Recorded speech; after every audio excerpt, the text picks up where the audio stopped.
টুংটাং শব্দে কোরবানির ঈদকে সামনে রেখে ব্যস্ত সময় পার করছেন গাজীপুরের কামাররা। চলছে হাপড় টানা, পুড়ছে কয়লা, জ্বলছে লোহা আর হাতুড়ি পিটিয়ে তারা তৈরি করছেন দা, বটি ও ছুরি সহ মাংস কাটার বিভিন্ন হাতিয়ার। গাজীপুর জেলার প্রতিনিধি জসিম উদ্দিনের তথ্যচিত্রে বিস্তারিত জানাচ্ছেন জয়নাল আবেদিন। কুরবানির ঈদ এলেই কামারের হাতুড়ির টুংটাং শব্দে মুখর হয়ে ওঠে গাজীপুরের কামারপাড়া ও এর আশপাশ এলাকা।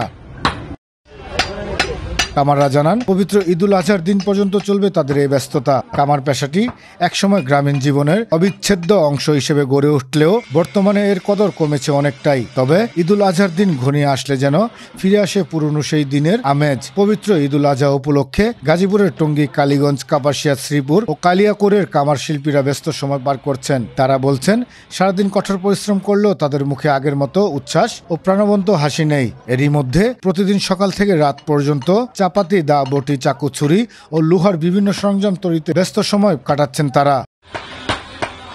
কামার শিল্পীরা বলছেন, কয়লা ও লোহার দাম বেড়ে যাওয়ায় আগের মতো লাভ নেই এই ব্যবসায়। ক্রেতারাও কমে গেছে কামার বাজারে। মানুষের নতুন হাতিয়ার বানানোর পরিবর্তে পুরনোগুলোকেই শান দিয়ে নিয়ে যাচ্ছে মাংস কাটার জন্য। বর্তমানে ব্যবসা বাণিজ্য অনেক খারাপ, আমাদের ব্যবসা বাণিজ্য নাই। একটা জিনিসের মধ্যে মনে করুন যে 500 টাকা খরচ গেছে, কাস্টমারের দাম করে 300 টাকা। দিন আগে যে কাম কাজ আসছিল, এই কাম কাজ কি আজকে মানে কাস্টমার নেই। কুটির শিল্পের আওতাভুক্ত এই কামার শিল্পটিকে টিকিয়ে রাখতে তাদের জন্য স্বল্প সুদের ঋণের ব্যবস্থা করেছে সরকার, এমনটা জানালেন বিসিকের এই কর্মকর্তা। কামার শিল্পের সাথে জড়িত অনেক পরিবার আছে।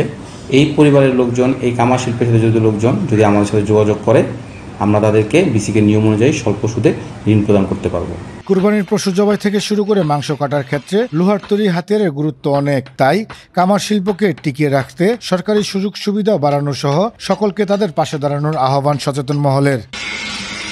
জয়নাল আবেদিন, আনন্দ টিভি, ন্যাশনাল ডেস্ক।